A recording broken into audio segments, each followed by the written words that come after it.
Welcome. ये अनुराधा जी हैं। अनुराधा? आपका नाम भी अनुराधा है? आपका भी मतलब आपका नाम भी अनुराधा है? जी नहीं, जी जी मैम। चाचा, ये श्याम है। ओह, मैं बाबूराव गणपतराव आपटे।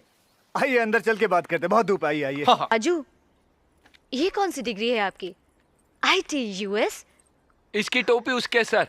जी actually international talent of ultimate student, ITUS। लेकिन मैंने तो ऐसी डिग्री के बारे में कभी नहीं सुना है। सुनोगे भी नहीं, क्योंकि बिकॉज ये काफी डिफिकल्ट कोर्स है, काफी कम स्टूडेंट कर पाए।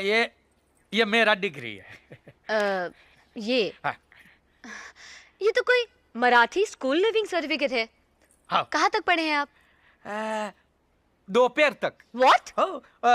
सुबह मेरा बाप मेरे को स्कूल पे छोड़ के गया और दोपहर को पूरी स्कूल मेरे को घर